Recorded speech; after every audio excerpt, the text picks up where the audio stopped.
Thank you so much. And we're not balloons. No. That's You also are great. balloons, though, right? Oh, by way of self-introduction, I'm one of the first loons of the day. So, Yeah. this session is actually being recorded. So, if you ask questions, they probably will be on the. Is it audio, video, or both? It's both. Oh, It's it's both. both. So it'll be on our website for anyone who didn't get to make it today, just so it's on there. Yeah, We do a lot of programs like that. Or if we talk so fast that you miss something, you can go back and watch the show later if you care to do so. But I would have to think that after you hear us once, should be enough. So the big disclaimer I'll throw out there is you in the room and those watching this at some point in the future, please don't construe what we're telling you as advice in your own specific situation. Seek guidance before you make decisions and take action. There, that's my big disclaimer. Now we'll get rolling. So by way of self-introduction, my name is Gagne. I'll be your first presenter here this morning. What a wonderful room that we have here in the library. Plenty of space. If you need to get up and stretch while we're talking, feel free to do so. That doesn't bother us at all. Obviously, we got coffee and treats, so help yourself to that. It should go by the time the session's over, I hope. Restrooms, if you're not familiar with the library, are right out the door that you came in, right in the hallway. You'll find them out in the corridor. The only thing we hope doesn't happen this morning is that you don't all simultaneously decide to get up, get coffee, get a muffin, and then leave. We'll know we're not doing a good job if that happens. So we won't take a break. We're going to kind of march through our material. We've got about 70 years of combined experience that we want to bring over to you in about an hour and a half. So we'll end on time. We welcome questions along the way. So if you have a question, if we lose you on something, if you're just not sure what we're talking about, just hit the pause button. We'd be happy to try to make sure we can explain it in English. So you have our book, and you should have 2 packets along with the book. The favor I'd ask of you this morning, even though we're at the library, is if you could refrain from reading while we're speaking, that would be great. After we speak, take this stuff home with you, read away. The book is written in what we call English. It's also written in what I used to call senior font, but that doesn't work for me anymore either. I have to put my glasses on. So we blew up the font a little bit. And what the book will walk you through is basically what most of the clients that Attorney Beasley and myself, when we serve our clients, what they do to protect themselves. What are the steps they can take to protect themselves? So I'm thinking that you came here this morning to better understand what happens with what I call your stuff, our stuff, if we get disabled, if we end up needing long-term care services. Is that one of the main reasons you're here? I hope so, because the other reason is for the voluntary IRS audit. We're going to do that after. So we're going to teach you how the system is designed.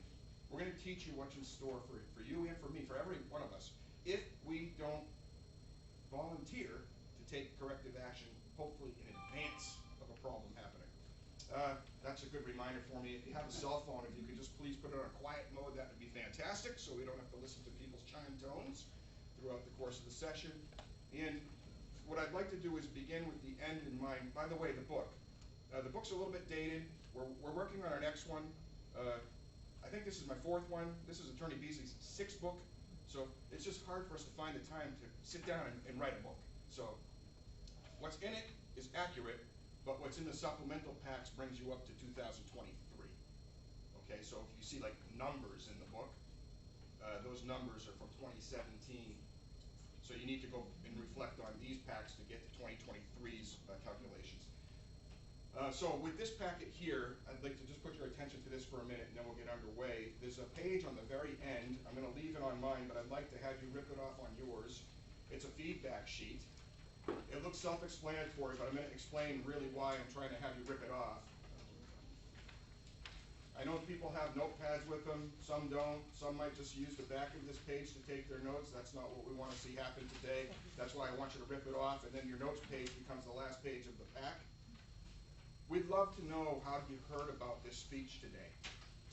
We'd love to know, did you hear about it from the library? Did you hear about it from the newspaper? Did you hear about it from a loved one or a friend? Did you hear about it from Facebook? We're doing a little social media advertising just for fun. Seems to be getting some traction. We'd love to know how you heard of us. Please tell us. If after we're done talking, if we didn't tell you telling you something you hoped you were gonna learn, tell us that too, so we can maybe add it into our wheelhouse for a future speech, okay? And at the bottom, after you hear us speak, if you decide you wanna have a conversation with my office, Affinity Investment Group, or Attorney Beasley's office, or an existing client of Attorney Beasley, there's checkoff boxes you can see, and you can figure out which ones you'd wanna check off. So, there's also no, don't call me, don't talk to me, don't even email me, don't do anything, checkoff box. So, if you check off that, we're not gonna do anything, I promise you, we're way too busy. So that's the deal, so rip that off, one way or the other, if you please leave it with myself or Attorney Beasley when you leave, even if it's anonymously, we just wanna know what you think, it helps us to help you. Okay, back to the front of the kit. So I'm a registered investment advisor. I own an investment advisory firm. World Corporate Headquarters is over in Exeter, New Hampshire, so that way. Basically, in short, what we do is we work with those that are either about to retire or are there and would like to stay that way, and they want to make sure that they're covering what I call the potholes of the road of life, should they live too long, die too soon, or get disabled along the way and need long-term care services. And that's what we spend most of our time on. So today we're going to talk about a couple of things here. Today we're going to talk about disability. Isn't that exciting? Then we're going to talk about death. Oh, that's even more exciting. Just trying to make it fun. No, thank goodness. And then the trifecta is, I'll throw in a sprinkle of taxation. Why not? Those are the three biggies anyway. So let's learn what's in store for us. So back to the front of the package, we'll thumb through the first couple of pages. The philosophy of my firm, my yearbook photo and stuff like that, that's all in there. Just gonna touch on this one page just for a second, just so people ask me all the time. Okay, so I liked what you said at the speech. What is it you do? It happens all the time. These are our areas of focus. These are our core competencies. So we help people with their financial planning, with their investment management, with their retirement planning, with their risk protection, with their charitable giving urges, with tax mitigation, not tax preparation, tax planning, not preparing. And you can see these here, so you can reflect back on those. Turn one more page over, that's where we're going to spend most of the time I have with you this morning. You like my measuring cup? I'm trying to take complicated stuff and I'm going to try to make it so that I can understand it. So hopefully it makes sense for you. Now, if you're colorblind, I apologize. It'll be hard to follow the color coding here. Otherwise, you see green, right at the bottom of the measuring cup. You see the middle is kind of like yellow-orange, and then the top is red. Green means go. Yellow means what? Caution. Red means what? Stop. Bad idea. Yeah. So we're going to talk about how this relates, this measuring cup in green, danger, and red, and how that might work in your own situation. So on the sides of the cup, I have the 2023 tax bracket calculations for you to look at. So on the left-hand side, single. On the right-hand side, married, filing, joint. And right in the middle of the measuring cup is the actual tax brackets. Before I go diving into the weeds, everybody kind of understand this little picture here? At least what you're looking at? Yes, sir. One question is, you said this is what it's going to be for 2023. Are any of these numbers going to change 2024 and 2025, for example? Did you all hear his question? I'm mumbling. Some said he said 2023, will these change in 2024, 2025? Yes, they change every single year. Not only that, these tax brackets that we're looking at right here are amongst the lowest tax brackets we've had since the tax code was adopted back in 1913. And if nothing changes, these change anyway, because in 2026, all of these brackets revert back to what they used to be in 2017. Because the Trump tax package is going to sunset. This is not a political speech, by the way. Yeah. Could you say that one more time, please? This is not a political speech? No. The part where you said, it sunsets. They sunset, meaning they go back to what they were in 2017. When? In 2026. Okay. Yeah. Now, between now and 2026, there's a lot of things that are going to happen. So it's like a moving target, which keeps people like me employed. let's focus on what we know, and what we know is where we're at, and where we're at is in 2023. And that's what we want to play for the playbook. We want to use the playbook that we have that we need to follow right now, and not worry too much about what may happen in the future, because I know it will change. Does anyone think our taxes are going to go down over the rest of our lives? We're at a sweet spot right now, I'd say. Sweet spot as we teeter on the precipice of a national debt that's going to clip our GDP and cause major problems down the line. That is if our U.S. dollar stays strong. That is if our U.S. dollar stays the currency of choice in the world. Kind of crazy stuff going on out there if you do any reading. So I don't want to scare you today. I just want to teach you what you can do. So let me teach you by using a story. The first thing I want to teach you about is something I call the widow or widower tax trap. People live in this. They just don't know about it. They don't know what I'm saying, and they've never been told what it is. If you're single or you're widowed already, or you've never been married, you're in the same situation. And the example I'll use is, we'll use me. So just got to pretend though that I'm retired, which I'm not yet. So I'm retired, I'm married. My wife and I, we file a joint tax return. Okay, that's a little piece of data that you need to know. We have a pension income coming in. Imagine that. And when I signed up for the pension, I decided at the time to do the joint with 100% survivorship option, so that if I checked out of the hotel too soon, my wife would keep getting the check, so that the last of the two of us to go, the check would stop, but not until then. Okay? We're at Social Security age. We're both collecting our Social Security, so we get that coming in. We have CDs. I used to joke that those are certificates of depreciation. But because of what Powell has done with the Fed rate hikes over the last 13, 14 months, now you get 4 or 5% on a CD. I mean, we're starting to see interest again. So I've been doing my CDs, and I've got the interest coming in. I've got some stocks, so I get some dividends coming off of that. And then I have a retirement account. Everyone here have one of those? An IRA, 403B, 457, KEO, SEPs, RSEP, simple, whatever you want to call it. An account that grows tax deferred.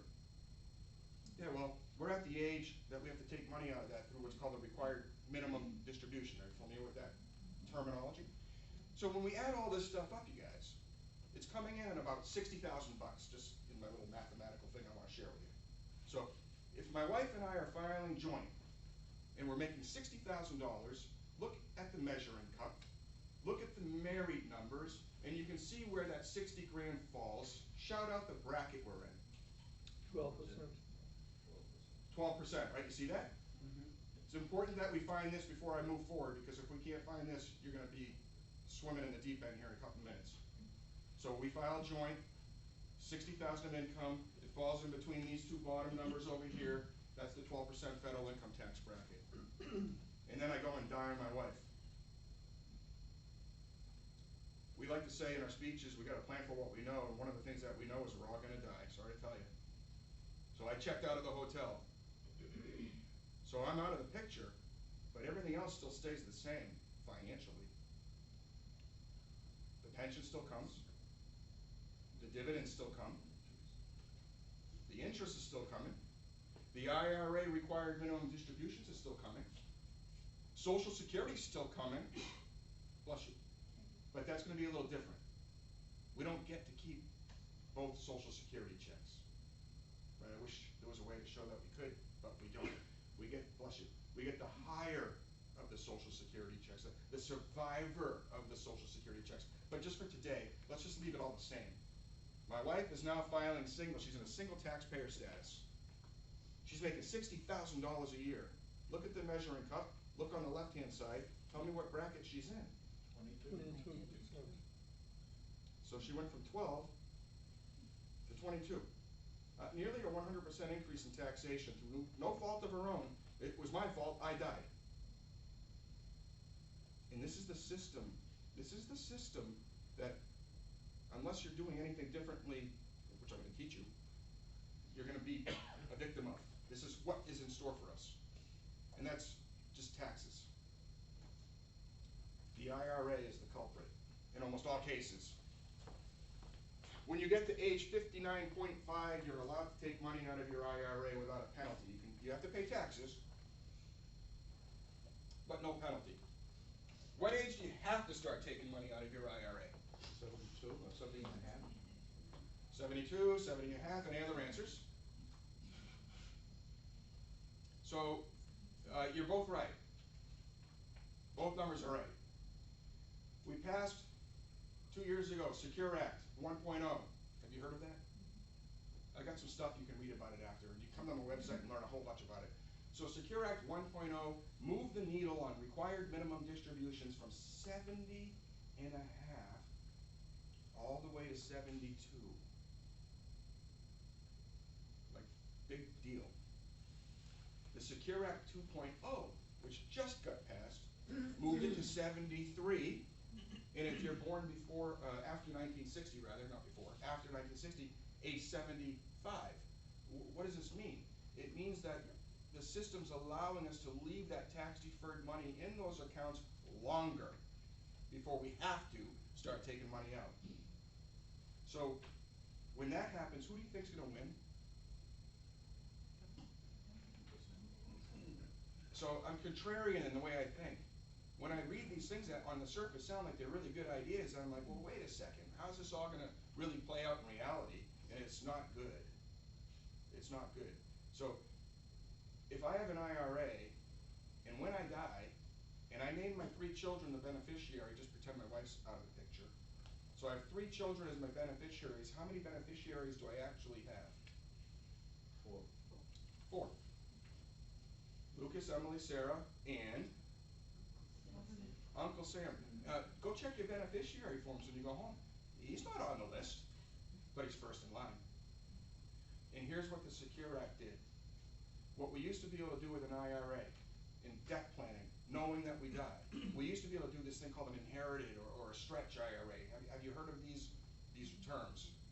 In short, for those that don't know, is I could leave my IRA to my children. My children could take inherited required minimum distributions out of the IRA I left them over their life expectancy, which would allow them to use the tax code to their advantage over a very long period of time. They consolidated that down to 10 years. The money has to now be out in 10 years. What we don't know still, we're waiting to find out for sure, because they haven't put a finalized ruling on the final ruling of the 1.0 Act that they didn't finalize yet, before passing 2.0, is whether or not the kids have to take an inherited required minimum distributions years 1 through 9 before they take the rest out in year 10. So they could take money out, but we know they have to take the money out in year 10. So far what the IRS has done, if somebody died in 2020, is they forgave the inherited required minimum distribution for 2021, and they forgave the required inherited distribution for 2022. We don't know yet what's gonna happen in 2023. Can you imagine that? We're waiting to find out. Hopefully they'll decide before the end of the year, or they'll just do like they did the last 2 and keep kicking the can down the road. Here's the takeaway. Okay, I know this is like meaty stuff here. The takeaway is it's a tax deferred time bomb. Somebody has to pay the taxes on this money. There's no escape. It's gonna come. It may make more sense for us to pay taxes at these lowest brackets while they exist, versus just saying, I'll sweep it under the rug and we'll see what happens down the line. Because we all know taxes are going to go down, right? If I die with an IRA, and I try to leave it to my kids, and let's pretend that they wanted to do the Secure Act, and frankly, a lot of the clients I work with, that is one of the big assets because of the way it was designed, and they don't necessarily need the funds in the account, so they're just leaving it. Let's just pretend, just for math's sakes, that we had a $500,000, you can come on in, we had a $500,000 IRA, right, big number, easy for me to cut and slice. I die, I name my 3 kids the beneficiary. Now, forget the nuance in the Secure Act stuff that's occurring. Let's just know that we have the 10 years. If they earned a reasonable rate of return, 6-7%, I'd say that's a reasonable rate of return. That $500,000 will become $1 million in the 10th year. And then they pull the trigger and they take all the money out of the IRA, $1 million, all waiting to be taxed. What bracket are they in? They're red and overflowing out of red. 37% currently, it's gonna go to 39.6. That's a pretty expensive way. $370,000 lost to taxes. That's who wins. And then my kids split the difference. And in my case, 3 kids, they end up getting less than the tax bill. Huh, interesting. Interesting. And wait until you learn how this parlays into disability. So this is what we want to do with IRAs. What we want to do with IRAs is we want to get the money out of Dodge while we can. And there's 3 things that I think about doing with IRAs. So one would be, not just the required minimum, by the way. If you're not yet at required minimum, this would be doing something before required minimum. If you are at required minimum, this would be doing something in addition to required minimum. And what we would do is do an accelerated distribution. We would get money out of the IRA. What happens when we take money out of the IRA? We have to pay taxes. That's a fact. But like in my example that I used at the beginning, if my wife and I were alive and we were doing a joint return and we had $60,000 coming in, we're in the 12% bracket. We're still in the green zone. We could fill the measuring cup all the way up to $89,450. We could take more money out of our IRA and still only pay 12%. Is this making a little sense? I know it's, you can follow me when I'm trying to say it, and it'll be clear as mud later, but this will be a good start for you. What we do with the accelerated distribution is we spend it. That'd be my preferred choice. Use your money. They're coming after it anyway. Or we save it. I'll teach you how to do that the right way in a minute. Or we give it away. Anyone in this room charitably inclined? Church, synagogue, happy Easter, happy Passover. Your favorite, organizations that you support. For me, it's like Make-A-Wish. It's my favorite one. I've done that for 20-something years now. In your IRA, there's a rule for planned giving called QCD. That's the acronym. Have you heard of this? It's been around since 2006. Imagine that. So QCD, Qualified Charitable Distribution. Here's the kicker, or the catch. You have to be 70 and a half years old to do this technique. So if you're 70 and a half or older, you should be doing this technique. Now, I'm teaching you this because so many folks we talk to are on the standard deduction on the tax return. They no longer can itemize because in 2017, when this current tax package was passed, they raised the standard deduction. It's now, for retirees, around $30,000 standard deduction. And, when we used to give to our charity from our checkbook, we give because we can, we give because we should, we give because it's nice to get a tax break. But when I'm talking to somebody that's now on the standard deduction, and they're giving from their checkbook, they get 0 tax utility from that gift. I mean, they're still doing good, but they could be doing better. This is where QCD kicks in. If we move money out of your IRA to the charity, it's tax-free. It doesn't show up on your tax return. It doesn't show up on the charity's tax return either because they don't pay taxes. And who doesn't get any of that? Uncle. It's good. It lowers your modified adjusted gross income. When you do a QCD, it removes that money that you would have paid taxes on from the front of your tax return. And for someone in this room, that will mean that your Social Security will be impacted in a good way, that it may return more of your Social Security back to a tax-free status because of this thing called the provisional income test, because we're not under the radar. For some of you in this room, you may have a Medicare issue where you're paying Medicare surcharges. The extra payment on Medicare, if you have too much income, you drop it by getting rid of some of your IRA through this QCD approach. That may make a huge difference. Not counted in your income. Something everyone should be looking at. It counts towards your required minimum distribution. So I talk to people that take out their RMD because they have to, and then what do? They go and put it in the bank and they buy a CD, now that's paying interest again, and that's just going to screw everything up. They're going right through the measuring cup. They didn't need the money and they wanted to do something good with the money. They could give a little bit of that money to a charity and help their own situation while helping the community that they come from. So that's QCD. So that's giving. Let's get back to saving. See, in this page here, the 6 core competencies, I would like to say that the front 5 are the ones we need to focus on first, which is us at home. Charity starts at home. Make sure that you have your own situation dialed in first, put walls around your own estate first, and then you can work in philanthropic ways. But not until you know that you're all set and the potholes in the road of your life are paved over so that it's smooth for the rest of your runway. So, back to this, saving the money. If we take an accelerated distribution out of an IRA, we have to pay taxes, right? If we go put that in the bank, we have to pay taxes ongoing. That's not good. So the right way to do this is through a Roth. You've all heard of Roth? You all using it? I see some people not really okay. If you're in the green zone, this is a must-do. This is a must-review. If we take accelerated distributions out of our IRA and we move them over to a Roth IRA, that Roth IRA grows tax-free, not tax-deferred, not tax later, free, no more taxes, no more required minimum distributions. If you don't want to touch the money, you don't have to. Now, we know that we all die. I die, I have a Roth, I leave my $500,000 Roth to my kids. I'm thinking legacy right now.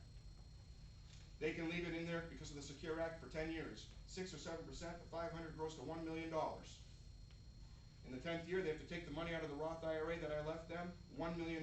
What's the tax bill? 0. It's a lot better than 37%. None. That's the power of this technique in planning from a legacy standpoint. So Roth IRA. RMDs, they can't be converted. They have to come out. Above the RMD can be converted. What I want you to do for homework is to take up your 2022 taxes, assuming you filed it so far. If not, use last year's, 2021's. And I want you to zero right in on your tax return to the taxable income line item. It's at the bottom of page 1. That's what the measuring cup is. The question that you can answer for yourself, and it's a little complicated to the actuality of it, but just at least for conceptual thinking on this. How much could you take out and stay in the zone that you're in without jumping to the next zone in the cup? That's the answer for a conversion. Once a year, done every year we can, until we no longer can do it. And that should go to a Roth IRA. And how does this parlay into disability? We work with a lot of people that come and see us, unfortunately, at the worst possible time in their life. Bless you. Ted will talk about advanced planning, which is the best. I'm just going to talk for a minute about crisis planning, which is better than no planning, but it's planning in the 11th hour, which is not the way to plan. But that's what we see all the time. Most folks we talk to have a plan for what happens with their stuff if they die. Most folks have no strategy at all what happens if they don't die, and they live and become old enough that they fail, and they need long-term care. And then it's like the system comes in like a big old vacuum cleaner and we'll just take all your stuff away. Being a little wise guy, if you have a $20 or $30 million net worth, please check yes and come see me as soon as we're done. I'll take you out for lunch because I want to learn how'd you do it. And if you get sick and you need long-term care, you'll just pay for it. It's not going to do anything to any of your, it's going to drain your assets, but it's not going to crush them. If you're on the other side of that coin and you really have nothing, you're already on the system where you're going to rapidly be on it if something like this happens to you anyway. It's the people like my mom and my dad who are in their 80s, the ones that kind of lived the American dream. They saved their money, they were careful, they helped educate me, they helped educate my 2 sisters, and they're retired, they're doing fine. They've done well enough to be good, but not good enough to be all set. One misstep, one pothole in the road of their life, the system's gone for their money. And they will impoverish, if my dad goes in a nursing home, they'll impoverish my mother. She won't even be able to stay in the house that she's in because she won't have enough money left over to pay the real estate tax here in New Hampshire. It's crazy, but it is what it is. So, with the IRA, what happens when somebody comes to see us is, more often than not, I'm asked by the attorneys to perform a surgical procedure. I call it a cashectomy of the IRA. What do I mean by that? So I don't get into this in more detail, but in most cases, in order for that IRA, which is an asset, okay, your required minimum distribution might look to you as income, and it is on your federal income tax return.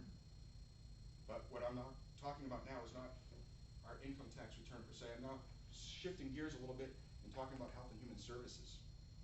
So in the eyes of Medicaid, oh no, that's an asset. So, and what happens is I perform the cashectomy, and in order to save the IRA, I have to cash out the IRA. So go back to my opening example. If I had a $500,000 IRA and I need to cash the thing out, what's happening in my measure income? Yeah, right through the system. 37% most likely, about 180,000 plus in taxes. This is what we see. We write the check, we pay the tax that's due, we take what's left over from that, and then we can protect it. And Ted will talk more about that when he comes up.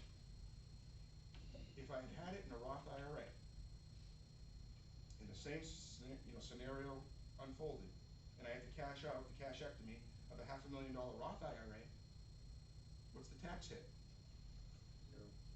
Zero. Already paid the tax in the measuring cup at the lowest brackets that exist. If you're already in the red zone and you're in this room, you should see me anyway, because you have a different set of circumstances we need to plan for. So what a fun problem that is. You know, if you're retired making $600,000 a year retired, good for you. Come see me. So that's the power of this tax-focused plan for advanced planning and for legacy planning. And then with your IRA, there's some really cool things you can do if you're philanthropic in mind that help you while helping out the community that you come from and that you'd like to serve. So this is why I exist in this relationship that Ted and I have had over the last 30 years. Anything tax related, IRA related, investment management related, financially related, kind of falls over in my wheelhouse. Everything that's going to be legal, all the blueprints that you should all have, the documents that you should have in place, are all Attorney Beasley's bailiwick. Some folks use just me. Some folks use just Ted. Some folks don't use either of us. Those are the ones that check no, don't call us. That's fine. But I can assure you of this. For the clients that are in this room right now that use us, it's a team approach. Does your advisor know your attorney? Does your attorney know the accountant? I mean, how's that all working out? Where's the advice you're getting coming from? You know, you hear something like this, and you go back to your advisor to ask them about it. They should be leading you with it, folks. We would love that opportunity to have a consultation with you. So there's my big commercial. It's free. So look forward to that opportunity. Before I turn it over to Ted, any questions on what I covered? Yes, sir. So if you have your money, like my wife and I do right now in an annuity, it's better, you're saying, tax-wise, to get up to my, $89,450 a year, stay in the 12%, and do that every year until it's completed and moved over to a Roth. Is that the strategy? That is, could you hear his question? Yeah, sure. So there's a couple things in there. So he has an annuity, so that's a vehicle. So I'm going to kind of be agnostic on that. But the question really pertains tax-wise to should I be trying to fill myself up, my wife and I, to the 89,450 each year to try to deplete, I believe it's an IRA, the IRA, and make it become more of a Roth IRA? And the answer on the surface, not knowing all of your circumstances, is yes, absolutely. That's what I'm preaching about right now. So yeah, the whole goal here is to at least strike tax arbitrage. So you got taxable, which is your stuff in the bank, stuff in your trust funds and stuff like that. You have tax deferred, which is the big problem waiting to happen. And then you have tax free, which is what I'm trying to tell you, move in that direction. Because these numbers aren't going to stay this way for very long. Yes, thanks. Any other questions? Yes, ma'am. You keep referring to IRAs, and you mentioned some other types of investment or other types of retirement accounts. Would that work the same way with 401ks? I know you have to take required minimum distributions on that, but I didn't know if there was anything that was a little different on that. For today's purposes, 401k, IRA, SEP, simple, KEO, cash balance pension plan. I may have forgot a few others, but if you have an account that you put money into when you were working that you took a tax deduction to get the money in, and it's waiting to get taxed when the money comes out, this is what I'm talking about. Yes, thank you for the question. Anyone else? Clear as mud? Helpful? Injurious? It's time for our second loon. Sounds good. Attorney Ted Beasley. Very good. Good Thank memory you. there. Excuse the younger of us, the one with the great memory. Yeah, well, it's not debate that. Hi, folks. I'm Ted Beasley. Our law firm is Beasley and Ferber, and it's great to see some familiar faces. At the outset, I feel like I'm not here to pump Greg's tires, but I've been at this a long time. I have no retirement plans. My partner is 8 years younger than I am. We are in the process of working on an affiliation with another elder law firm that's got a younger group that's in their late 40s, early 50s, whatever. And so we tell our clients there's a continuity, and they all know it. And the nice thing about it is you all were made, if you're a client of our firm, and I see a lot of familiar faces, you were notified of this. We are so appreciative of the library to have us here for an educational presentation, because that's what this is all about. But I go to bar meetings. I chaired the American Bar Association years ago, and I still try and keep up and go to bar meetings. My partner does. And I think of some of the ideas. We get into rooms and we talk about what's hot things and going on right now in the law and financial and all the rest. And I just kind of laugh because I know that Greg's ahead of the game. I've been with him personally for over 20 plus years, and this is not pumping his tires. And our law firm with our IRA, 401k, and all the rest. And I know who to call when something needs to be handled, and it's handled right away, and his staff is incredible. But now on to me, and let me brag about myself. I had a corneal transplant within the last couple of months. And those of you that have had one of those, you know it's not an easy job. And I basically interviewed 3 people, or my doctor referred me to 3 different people. The glass ceiling has been broken on that. All 3 were women, and I made a point to Google them and go on and check it out. And Williams College came up, Vanderbilt came up. The credentials were unbelievable. And I said to my wife, this is what I look at. And this is why in your packet, and I don't want you please to look at it right now, but right on page 2, right after the opening page, we go through our firm, both myself and David Ferber. We go, to me it's important. I went to Dartmouth, he gloats, he went to Columbia. Columbia's always rated a little bit ahead of Dartmouth. But I was summa out of Dartmouth, he was only magna out of Columbia. He went to Columbia Law. I went to Washington and Lee and Boston University. I think those things matter because they bespeak a commitment to excellence at an early time that generally carries on over. And when you go about looking for people that are committed to what they do, I believe those credentials matter an awful lot. Because short of your health, what is more important than planning out what's going to happen when you die to make sure the plan works the way you want it to work and there's no glitches? People come to us because they want it smooth, they want it easy. And Greg's absolutely right. We work as a team, we work individually, whatever, but folks that come to us know they want to make it so that there's the least amount of hassle possible on their family when they die or become disabled. And I'm going to go over both of those. When I got out of law school, in those days you didn't have the internet like we have today. You went to these hard copy books. They're called Martindale Hubble. Some of you may be familiar with those books. And they tell you about every lawyer in every state in the country. And I knew I was coming back to New Hampshire. I'd gone to Dartmouth. I went to law school in Virginia, but I was coming back. And I set my sights on a law firm in Nashua called Hamblett and Kerrigan. They're still in existence. And the head partner, Hamblett, of Hamblett and Kerrigan, was an estate planning expert. And he was deemed to be the best in New Hampshire. There's credentials again. And I remember saying to myself, well, if I'm going to learn, I want to learn from the best that there is. Kerrigan, of the Hamblett and Kerrigan, was the best trial attorney in New Hampshire. They're both long dead. But I got a chance. I got accepted by the firm, and I learned in the first year, you basically, all you're doing is carrying the bags around because they don't want you committing malpractice on really important cases. So they want you to learn. So I would be doing occasional simple wills for young married couples who maybe need guardians over their minor kids if things happen, but they weren't looking for complicated estate planning. That's what David Hamblett was doing. But I came to realize early on that he was doing a thing called a revocable living trust for his clients. And when I started planning out, I was doing simple wills for married couples that didn't have a heck of a lot, or young couples who needed guardianships over their minor kids if something happened to the husband and wife team. They didn't want a situation where if they died early, their kids would turn 18 and all of a sudden get the whole amount and have the motorcycle or a Corvette in the backyard and a bottle of champagne to go with it immediately. So I was doing the more simple plans, and then as time evolved, I got more immersed in the more difficult plans. And when I say more difficult plans, when we get right down to it, most plans are relatively easy anyway. We generally know what we want to have happen when we die. Now, what makes things complicated? Maybe we've got a child with a special need that has to be acknowledged.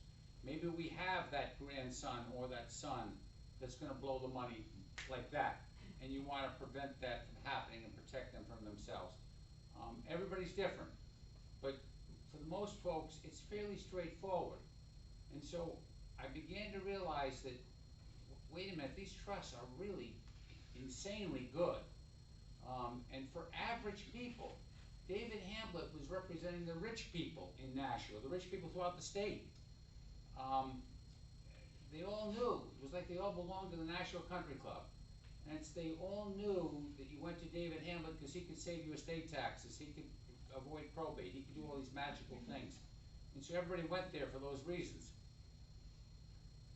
Just for you all to know, back then, taxes, estate taxes, were not an issue unless you were over $600,000. Can you imagine? That number is now over $12 million. You heard me right. Unless you came up here from Massachusetts or over from Maine, unless you've got $12 million, you don't have an estate tax problem. You got a probate problem, you got a nursing home problem, potentially, but you don't have an estate tax problem.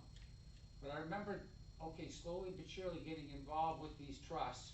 And I remember reading an article, and it was a reprint. It was in our packet, we always handed it out at the time. And it quoted this attorney out in California, and she said, this is going back to the mid-'80s. And she said, but many lawyers don't go out of their way to tell clients about these revocable living trusts. They'd rather write simple wills for $60 a piece and make a bundle when the will is probated.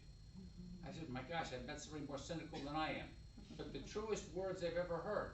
They would rather write a will. I used to say to the audiences, I'll do your will for free if you commit your family to using me to do the probate when you die, because that's how much money is tied up in probate. But they'd rather write simple wills for $60 a piece and make a bundle when the will is probated. About 8 years or so ago, I was giving a presentation at the Claremont Senior Center, and I met with a gentleman, a widower, and he had gone to a law firm in town, and he had paid $1,500 in retirement, he and his wife, to have an I love you package, each to each other, then to the kids. And I explained to him, you basically just wasted your money. Because one thing we have to know before you leave here today is wills go to probate. Please sear that in your brain. There's no presentation that I give. There isn't somebody sitting out here that isn't saying, oh yeah, we went to a lawyer and we did a will package, we left everything to each other. If we're single, we left it to our nieces, our nephews, or if we have kids, if we're widower, we left it to our kids. And that's not gonna go through probate. Folks, that's where wills go. If you die with a will or without a will, it goes to probate. The only difference is with a will, you dictate where your assets go. If you don't have a will, Judge Watmer decides where your assets go, but you're in probate court. So we want to look at ways around wills as a way of passing your assets when you die. Now I have clients who say to me, well, Beasley, we don't like probate, we've been through it, we've seen it. By the way, you're looking at about a 2-year tie-up for assets to be passed down through the probate court system. That's about what we're running now. It used to be about a year. Now we tell our clients, try 2 years, and hopefully we can get it done. And we'll have clients who will come to us and say, and Beasley, we know where you're going next. You're going to the nursing home next, because you always do. But we've got that beat. We've put our house in our daughter Sally's name. We've put the camp in the lake, and the camp in the lake on the lake is a big one in New Hampshire. I'm lucky enough to have a camp on a lake in Ware, New Hampshire, Horace Lake. It's a treasure. It's just something so sentimental. I'd rather lose my house than lose that camp on the lake. And they'll say to me, and we put that in Sally's name too. And I'll go, really, you did? To avoid probate and protect from the nursing home, should you go to the nursing home. and I'll get into the nursing home in a minute, and they'll say, well, first of all, did you file the gift tax returns and all that kind of stuff? And did you realize that by giving it to her, she got your tax basis? The $40,000 you paid for the place on Winnipesaukee that's now worth $1 million, she's got your $40,000 tax basis, so when she sells it for the $1 million after you're dead, then gonna get hit with a capital gain that's enormous. Okay, that's the problem of giving stuff away while you're alive. But oh no, she's gonna keep it in her family till she dies, and we got all that taken care of. And I'll say she married. Oh yeah, Bob, you know, greatest son-in-law in the world. We are so lucky we've got Bob. And I'll say, well, you better have, because when those divorce papers get filed, Bob will become the son-in-law from hell. It is every time it happens. You think not, but I'm sorry. Call me cynical. I see it too often. But then you go, no, this is one that's really made in heaven, gonna last forever. And then I go, okay, but say that something happens to your daughter. Say that she's involved in an automobile accident and she dies. Who is her heir? Bob, her husband. She's now not married to Bob. Bob is dating shortly thereafter. And guess who's not invited out to the summer place, the place on the lake that summer? You. Because he's there with a new girlfriend, a gin and tonic in his hand, and you're not welcome. So stay away from the easy ways that people tell you that this is what you do to protect your assets. You look at some other things that I'm going to talk about. Number one cornerstone of a plan, in my opinion, the number one most important document, and I got to be careful, the reason I hesitated is I just lost a brother in October, and I did his plan before he died. He had nobody, no spouse, no children, and it's pretty sad when I'm your only heir. And before he died, I had to use the power of attorney. I had used the living will and the healthcare stuff. I had to use his trust. So you never know what the most important document is until you need it. And if you don't have it and you need it, you're in trouble. Because that's where we're back in probate court, to make healthcare decisions, to make financial decisions, not if we've got our stuff in place in advance. And so what we want to do is start with what I consider to be the cornerstone of a plan. And that's this thing called a revocable living trust. I know there's folks out here that have got it, because you've done it with me, and I know some of you have done it with other people. A revocable trust, or think of a trust, is like a drawer that you put stuff in. And what is stuff? Well, this isn't socks and underwear. That's your drawer at home. This is a trust. You're going to open up the drawer and you're going to put in your house. Well, that's easy. You just do a new deed from yourselves to yourselves as trustees of your trust.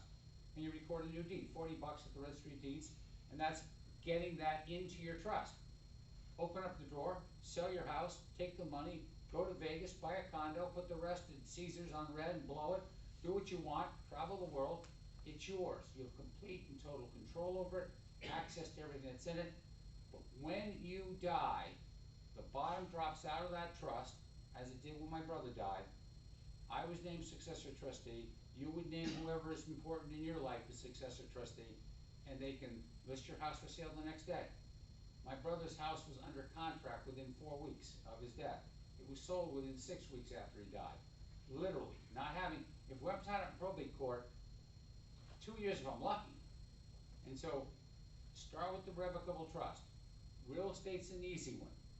Stocks and bonds and CDs, things like that, they generally get retitled into the name of the Mr. and Mrs. Jones Revocable Trust, or the Mrs. Jones Revocable Trust. A lot of clients say to me, well, Beasley, we got a lot of IRAs and 401ks, and our advisor told us that those can't go into a trust. Well, that's technically right and wrong at the same time. A trust can't own an IRA. Okay, so, but a trust can be the beneficiary of an IRA. So you usually name people as beneficiaries of your IRA. As Greg pointed out, married, if we want to keep harmony in our marriage, you generally name your spouse as a beneficiary. And then you have the kids secondarily.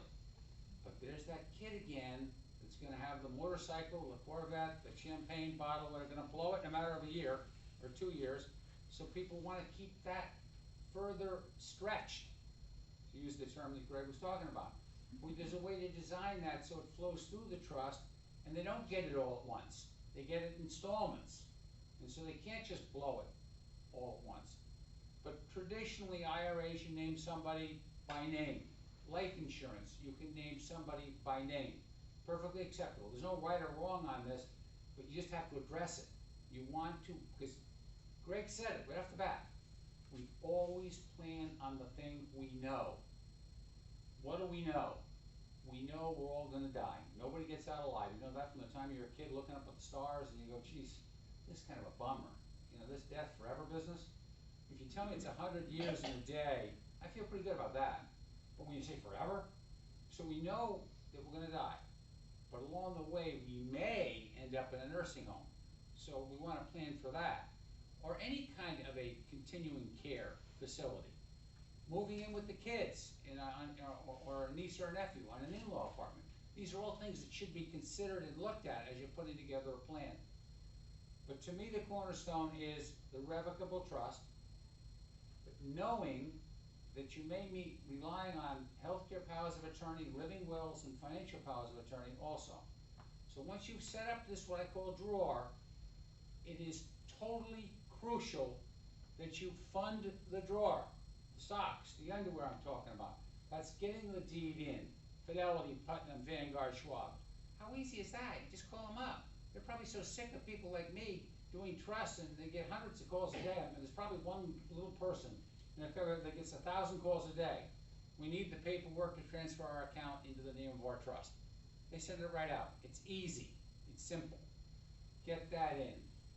Even down to the personal property.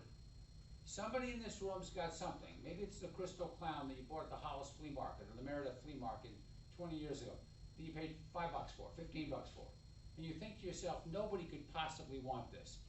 But unbeknownst to you, 2, 3 members of your family, your kids, they all want it as a remembrance of you. But we're not cutting that clown in thirds. When you die, now World War III breaks out over a $5 crystal clown. We got $1 million over here to be split out, but nobody's fighting over it. They're fighting over the crystal clown. So you have the ability on a schedule that gets attached in your handwriting that you can rip up anytime you want and update it as to say where you want items of specific property to go. It used to be silverware, flatware. It used to be Hummel collections, Lionel Train collections. Can't remember the last time I did an estate plan where that stuff was pertinent. Today's kids don't want it. It gets sold and gets distributed out. Pocket watches used to be big, no more. But you know what's important in your life, what's sentimental, and if you don't, you really owe it to your family to have that discussion and say, look, we're looking to put together where things are going when we die. I know a lot of the kids don't want to talk about it, but these are important issues. But slowly but surely you go about funding the trust. What does that mean? That means getting your stuff into the trust. That doesn't mean you lose control over it. Doesn't mean you can't take those assets out. I'm talking about the revocable living trust right now. But it means that when you die, and if it's a husband and wife, when both of you die, the door opens up, or the key to the drawer opens up, your successor holds that key, opens it up, and now he's the boss. King for a day. It used to be queen for a day. But another sad show. Probably going to make a comeback. I mean, you turn it on. I'd stay home if I was sick from school. My mom would have it on doing ironing and stuff. And you'd see this, who was crying the most? And then you just won a brand new, beautiful iron. You go, this was it? Remember? I mean, they gave away nothing. It was just so bad that you talk about a show that's not going on the air today. No, that would not fly. But at any rate, you got to fund the trust, get your stuff in it, then you're set. But you need a couple of little items. Number one, and right now I'm talking about avoiding probate. I'm going to get to nursing homes in a minute. There's that living will healthcare power of attorney. Get them for free at the hospital. You don't have to pay a dime. Call in advance. During COVID, it was hit or miss. But you want that in place so you can make decisions based on your knowledge of what you give your agent, your knowledge as to what you want to have happen if you need life support. That was vital to my brother, Vietnam vet. He went downhill kind of fast. But I was able to put this stuff in place. And so the doctors had to speak to me. HIPAA privacy stuff, are you familiar with that? That's built in. So that they couldn't say, no, you gotta go be named guardian over the person of your brother. I can make those decisions for him. Financial power of attorney. Pay the bills, monthly statements, deal with IRS, all those things. You gotta have it. Now, powers of attorney die when the person dies. That's when the trust kicks in. and distributes the assets in accordance with your wishes. But don't ever undersell the flexibility of revocable living trusts. They're not all, oh heavens no, they're not all, we die, equal split among our kids. I see some that are so unbelievable in terms of the way they weave them. This kid was lent $50,000 during our lives, so this kid's share is gonna be reduced by the 50 grand, I'm gonna go here.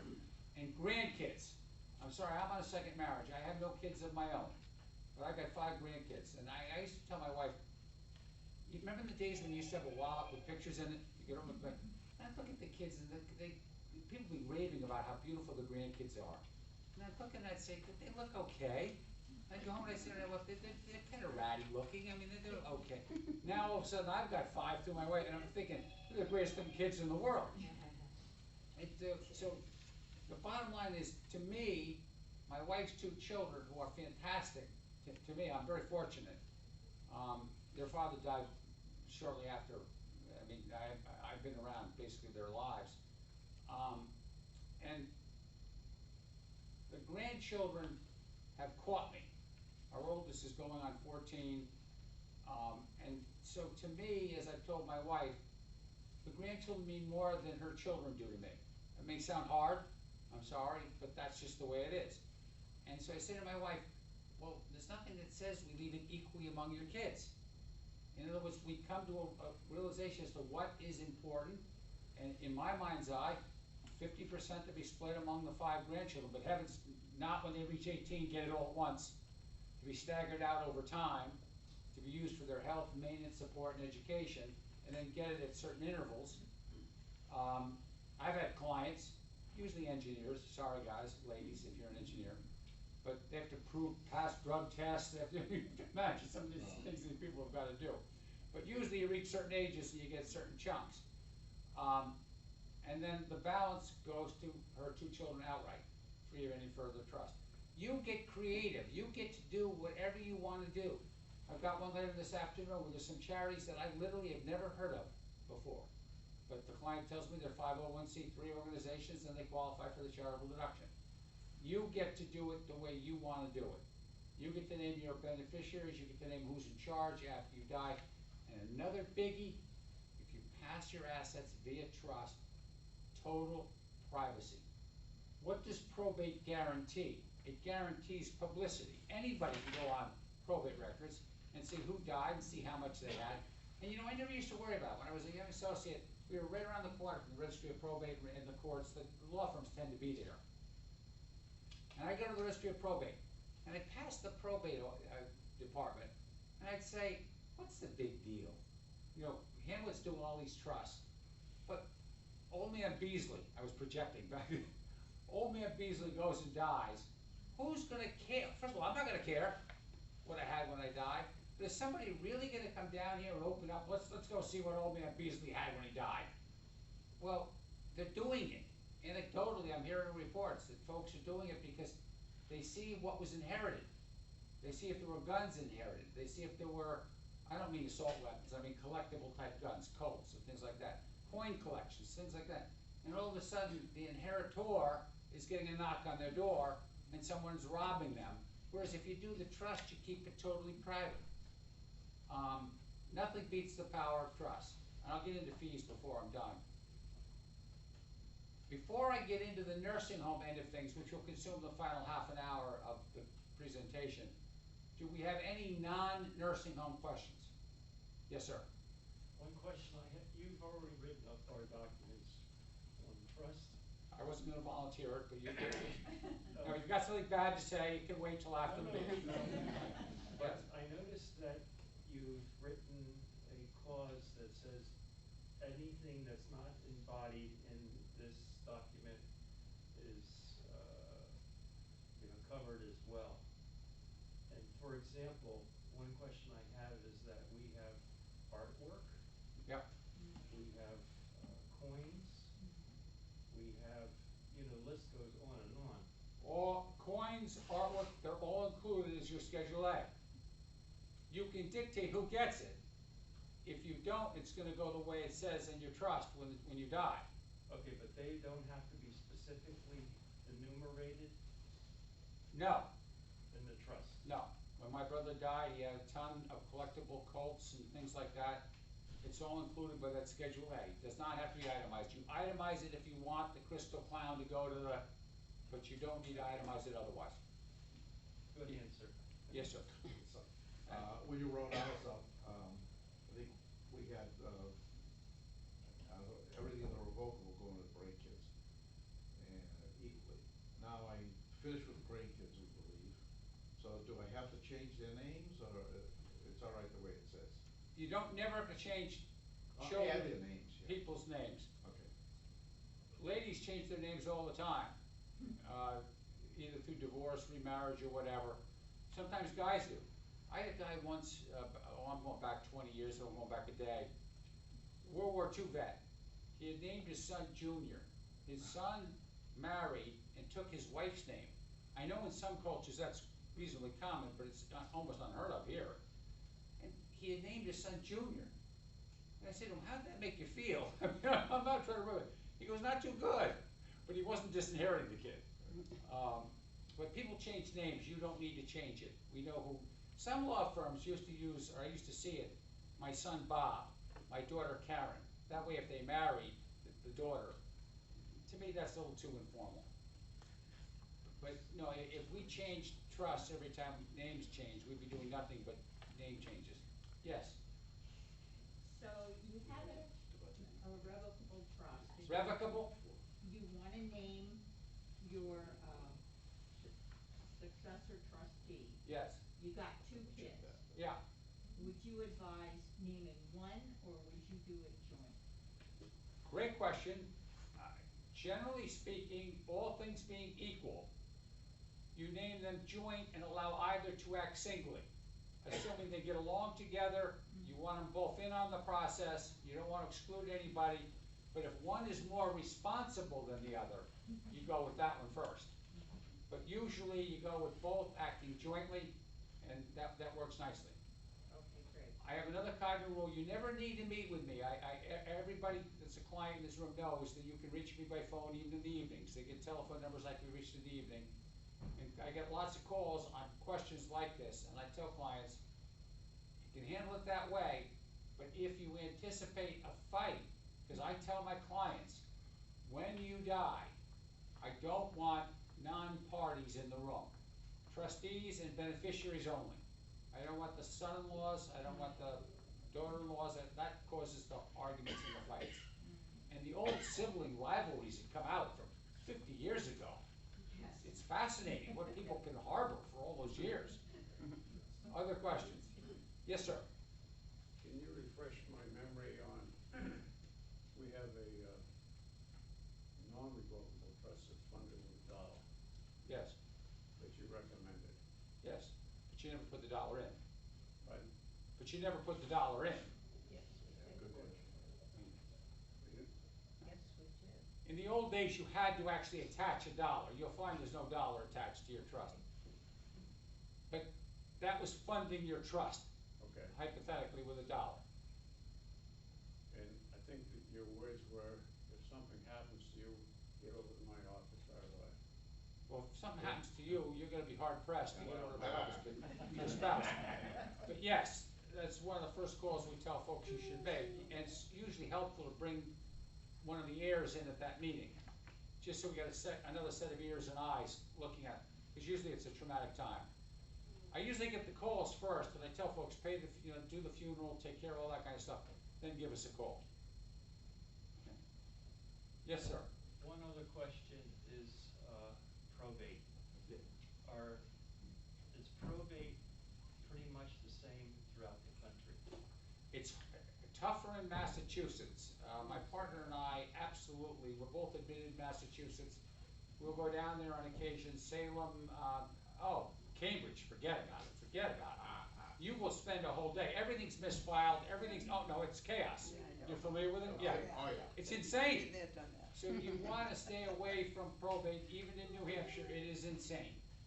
It's so easy to stay out of. Why would someone subject themselves to it? It makes no sense. Probate is a headache, it's been a headache for the 40 some odd years I've been practicing. Okay, And back to your point on the dollar, the richer firms, the fancier firms that represented the millionaires, they always attached to $20, and it was never the lawyer's 20, by the way. It was always the client's $20. I always went with $1. Those were the days that a trust had to have something in it when you set it up. It had to have existence. You had to put something in it. I changed that to $1 on the irrevocable trust and personal property on the revocable trust. Personal property is not takeable by a nursing home. That's why you could put the personal property in the revocable trust. But now I've brought up the words, nursing home. Okay. We live in somewhat exciting times, at least in my lifetime, watching, it used to be county home, which, by the way, we live in a state, you mentioned states. We live in a really good state for the county homes, and I've been in every one of them. Right up to Coos County, my gosh, over in, Woodsville, Haverhill, whatever county that is, Grafton County, nursing home. We have some outstanding county nursing homes. We have some great private nursing homes too. You gotta go there off hours, you gotta look to see the kind of care. But there are some really good ones. There are some really lousy private ones that charge an arm and a leg too, so you just gotta be careful. But one of the things that rivals these days nursing homes, because that used to be the spot, continuing care facilities. We got them all over the state now.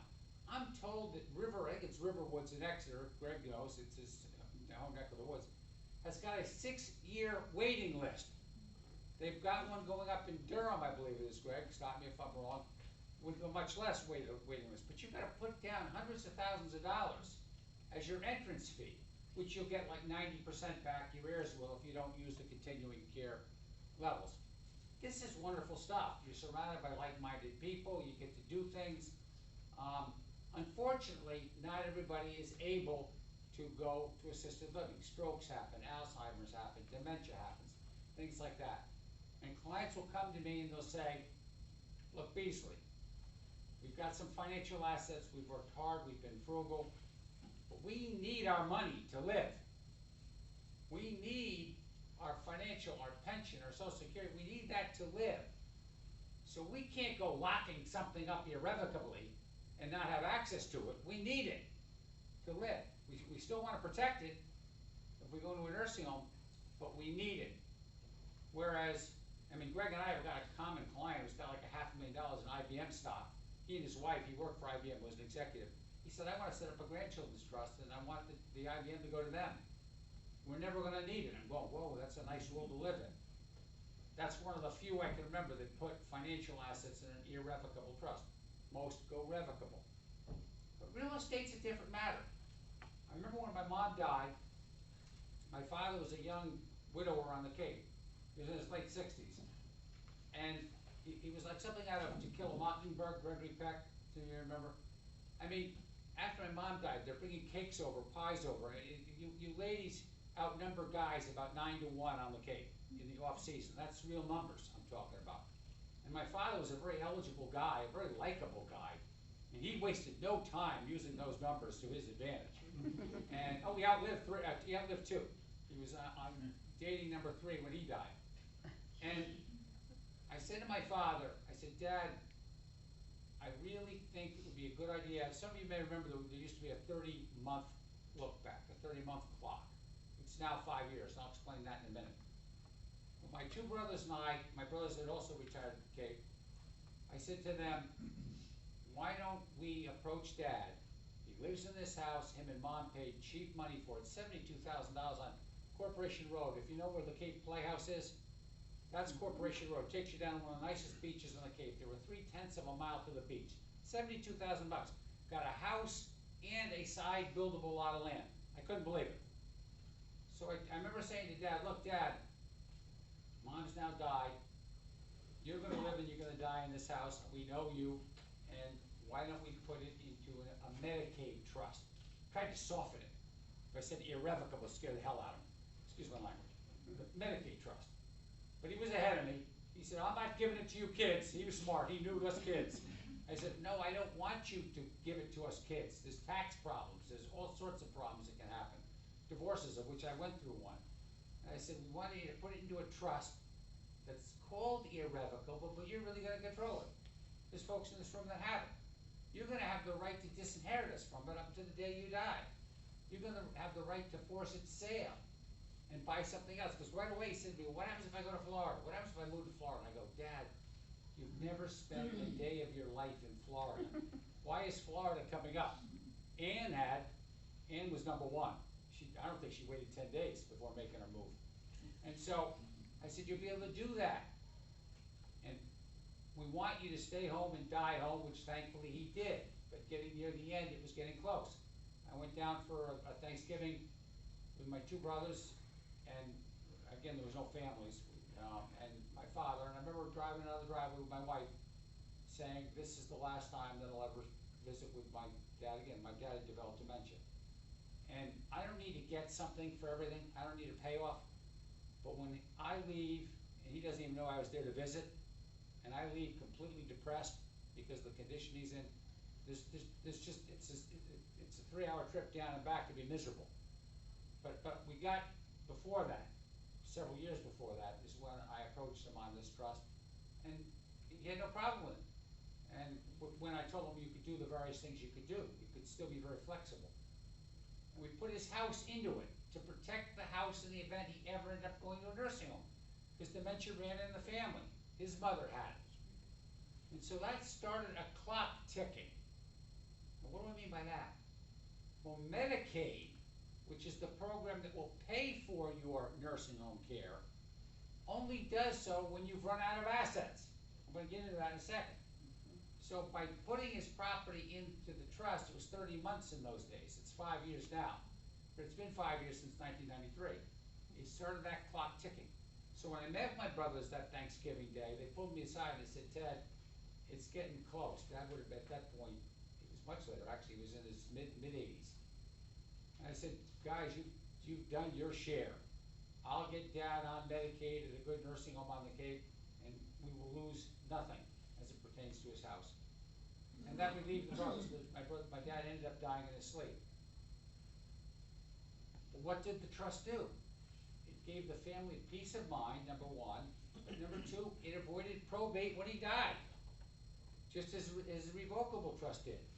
But it had given us the peace of mind that his property was protected.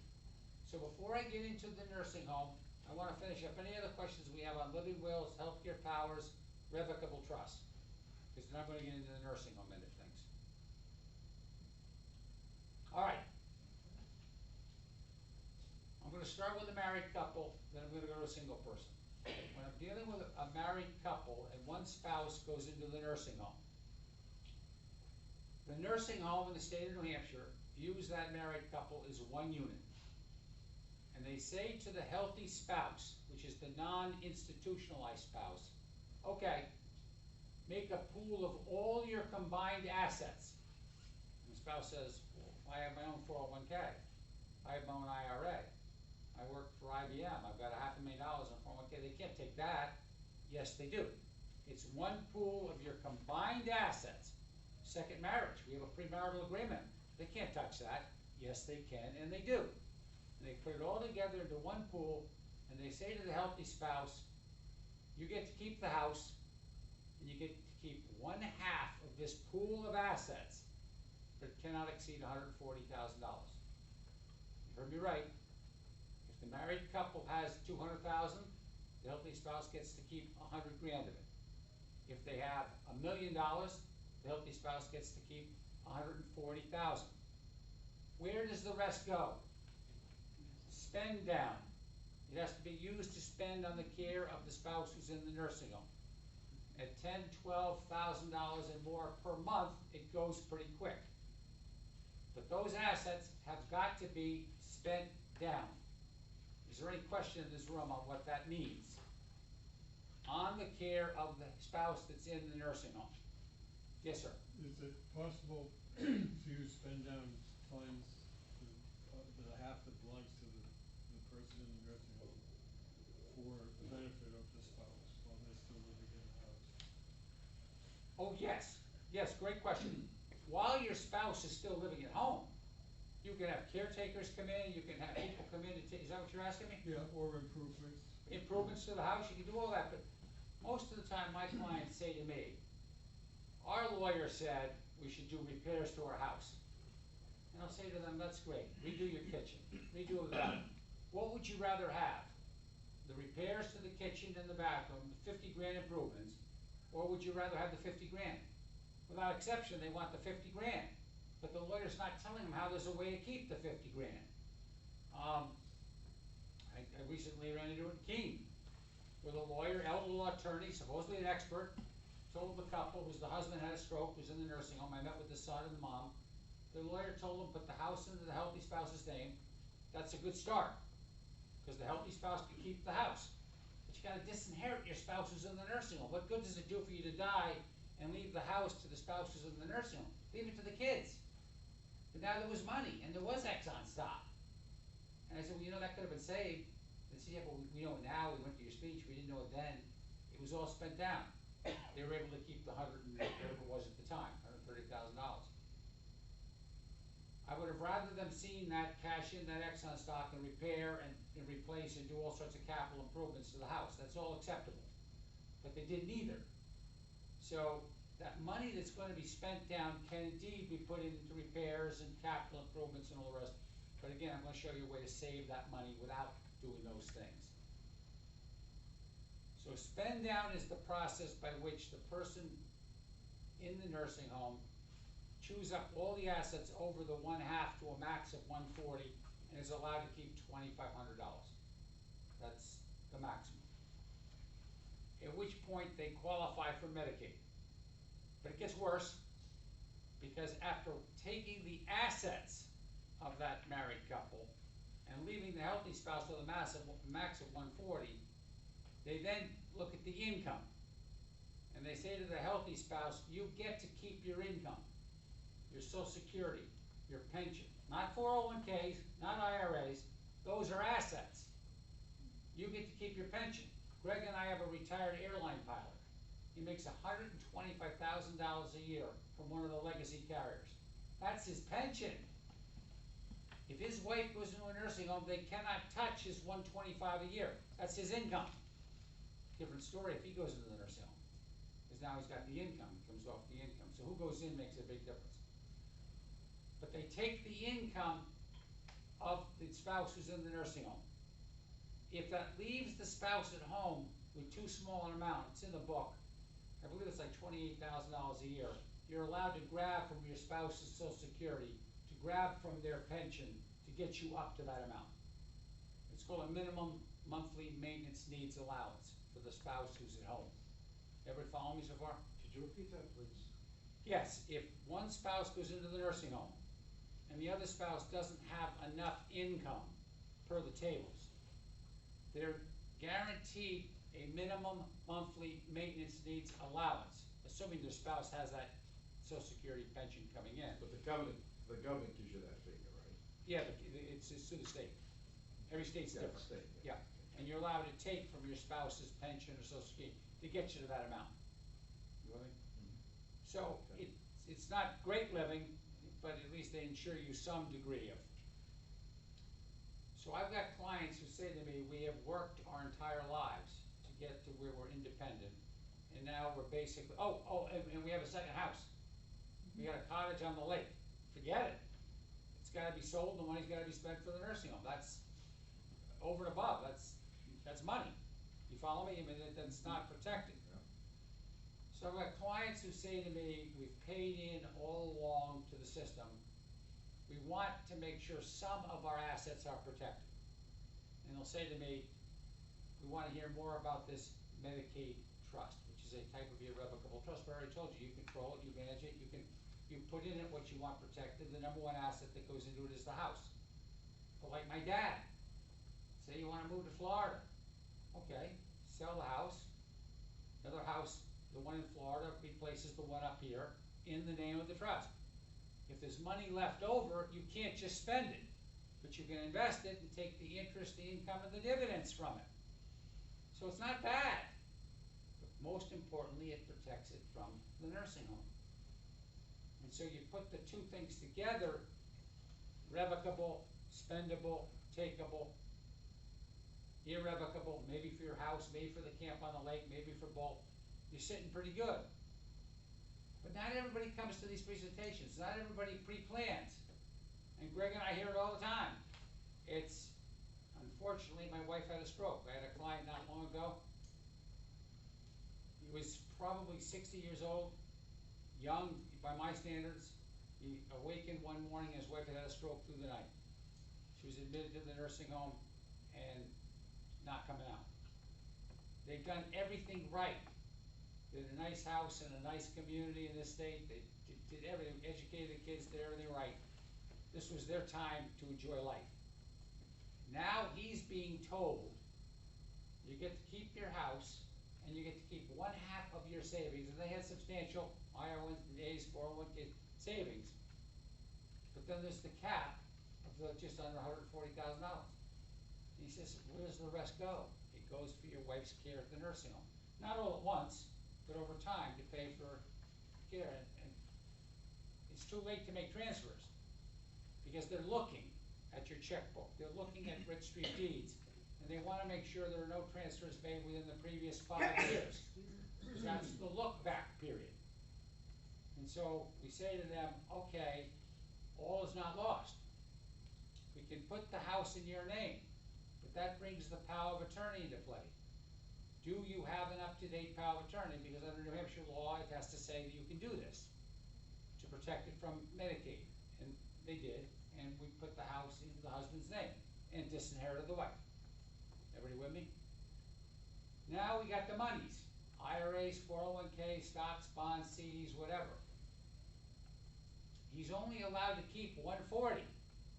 The rest has got to be spent on the nursing home. I said, well, not so fast. We will take this power of attorney. We will carve out your 140 first.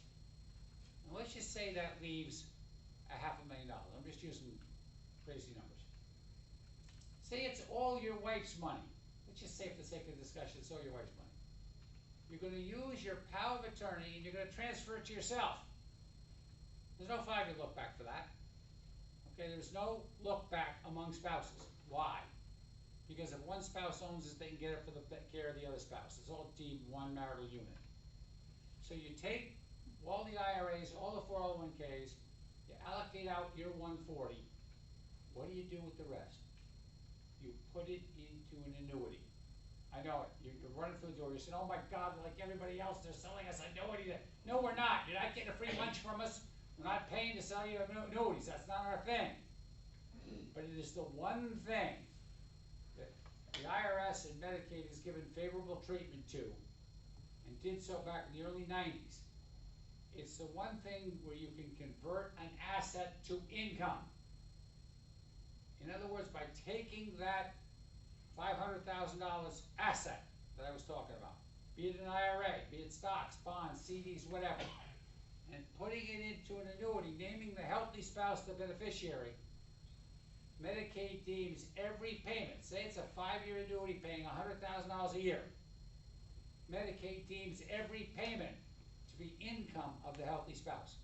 We've just converted an asset to income. Folks, we do it with Greg all the time. An asset to income. For income tax purposes, it's not income. It's return of principal, except for the 4 or 5% the annuity might pay. That's income. But remember the airline pilot? Remember his income wasn't touchable by the nursing home, by Medicaid? Because it's his income. The annuity income is deemed income, even though 98% of it is return of principal. That person's spouse qualifies for Medicaid immediately. We had somebody at a presentation the other day that Greg and I gave where they had a single parent in the nursing home. There was no surviving parent. It was just a single parent. And I said, is there anything that can be done? I said, there absolutely is. She's only allowed to keep $2,500, but there's nothing stopping us from buying an annuity for her. It goes to the nursing home, but it's deemed income. By not having assets, she qualifies for Medicaid immediately. She doesn't have private pay money to pay for a private bed. That's half the rate of private pay. So the state does have to be reimbursed, which they don't with the married couple, but at the Medicaid rate. So if that single person dies in year 2 or year 3 or year 4, you reimburse the state at the Medicaid rate, and the kids get to keep the rest. A little bit complicated stuff, I don't mean to, but there's stuff that can be done, it's never too late. Before I get into fees, well, I'll throw fees out there. What should somebody pay for a plan? And it's not a product, it's not it's a plan. To be revocable trust, the Medicaid trust, the powers of attorney, the living wills, the healthcare, the whole 9 yards. I say to my married couples, be prepared to spend $300 to $3,500, somewhere in that range. For my single folks, I say right around $2,500. Sometimes clients come to see me and they have part of the plan already. Then we trade. I say, see, you've already got this piece, then I'll give you credit for that and whatever. So I don't know until I sit down. I got some clients that go a little bit crazy on me. We got the son that we know is gonna blow it immediately, so we're gonna make him get, drug tested along the way and all the rest. And so everything's, but that's a general good range for you to think about. Now I'll answer questions on Medicaid. Yes, sir. So, maybe it is on Medicaid. I have an annuity under my name, Yep. I had it for work. Yep. My wife is my beneficiary. Yes. What happens with the transfer if it's under my name and I go into a nursing home? All right. What happens when you die? Oh, when I die, oh, it'll go to her. It does go to your wife. Yeah. So Greg, that would be one that he ought to be able to transfer. If your wife goes in, you can annuitize it. If it's through your business? Yeah, because it's under my name. Yeah, so you could do it. In order for if you went to the nursing home, your wife would have to change the ownership to herself using the power of attorney. So she can do that. Greg, you think there's any reason why not? If it's not annuitized, Yeah, you haven't annuitized it, have you? I mean, you're not taking out consistent regular payments, are you? Well, just the required. Yeah, just the required. So that would be one that you could take and pay the income tax Yep. all at once, protect the rest of the annuity. cash check to me. Okay.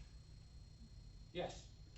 I'll go with you in 2 seconds. Yes, sir. One question is, how often should once these documents are written, how often should they be reviewed? How often should documents be reviewed? For those of you that are clients of the firm, you know you get a letter, you get at least 2 letters a year from us. If the laws change, which thankfully they've not in like about a decade, you'd be notified. The law changed next week, you'd hear about it within a month. And that's a large mailing that we send out. The good news is that I tell my clients, it's not a bad idea to every 3 to 5 years, check your stuff out, update your powers of attorney. Your powers of attorney shouldn't be more than 5 years old. But for the most part, the stuff that's done today is good 10 years from today. Any change of life circumstance, losing a child to death, deciding who's gonna manage things for grandchildren, thinking about the grandchildren. Maybe it's just me, but I don't think I'm alone. I think there are others of you out there that care more for your grandchildren than your kids, but you just don't wanna say so. But making a provision, it's not hard to do, but relying on the kids to pass it down to their kids is not always the best idea in the world. Yes? 2 questions. Is there a fee to have it changed along the way? Oh, yeah, Yeah. yeah, depending what, but you know up front. You know, what the fee is? Like I remember the lady this morning here, who's making some changes, and it's a flat fee, just like it was when you paid for your stuff. And you always know up front how much that is. We try to go easy on clients, we're not, in it for every last nickel. Yeah. And what is the fee usually? For a change? Yeah. Well, that's crazy. If it's a change of names, if it's a change of, it could be $500. If it's crazy change that involves a lot of different things, it could be $1,500, but it's not usually crazy numbers. And the other question, the main difference between a irrevocable and irrevocable trust? The main difference between revocable and irrevocable is irrevocable protects from a nursing home, revocable does not. They're both great trusts, but you gotta know the difference. Yes, sir. But I think you said before that the irrevocable can still be changed. Well, there's ways that you can build into it. You just can't take it out while you're alive. But there are ways you can change who gets what when you die. There's all sorts of stuff, powers that you retain.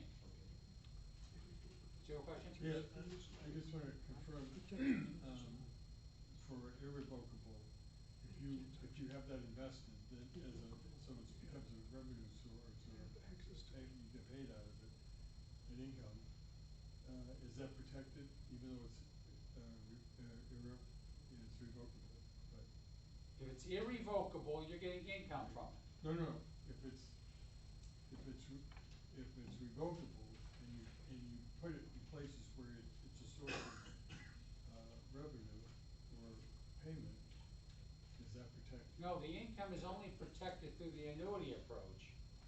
If you do the revocable, it's a husband and wife, and it's income produced, 50% is deemed his, 50% is deemed hers. She goes into the nursing home, 50% goes to the nursing home with her. How would somebody take, a revocable trust and put it in a situation where, it would be income? Through the annuity. That's the only way to do it. I mean, is that like a document that creates an annuity, or? No, you gotta, it's a follow-up step you gotta take afterward. Yeah. You wouldn't do it now, because there's no need to do it now, you do it if a crisis hit. Yeah. Yes, in the back. Does the annuity have to be 5 years before? No, thank you. I compete with some folks, not only in New Hampshire, but in Massachusetts. Massachusetts is brutal, where if there's an early diagnosis of dementia, whatever, they'll say, no, do it now, because they make a commission selling them. We don't, okay? The bottom line is, I usually wait for my clients to go into a nursing home before we even think about it. The nursing home, the state pays back 3 months. So you've got 3 months to get it in place. But oftentimes, the client will go into a nursing home and die within the first month or so. So why do the annuity when it may not be needed? Wait and do it after the person's been in the nursing home for up to like a month. But you could do it the day before they qualify for Medicaid. You do not need to wait 5 years. That's effective immediately. Yes, sir. What if you put your property in a revocable one, and then, so now you can't touch that? What if you decide to sell that property and then move to Florida? No, you said revocable, sir. I think you meant irrevocable. Okay, I'm still a little confused. That's okay. You sell your property, move to Florida, and buy that in the name of the irrevocable trust. Use the money from the sale of your property.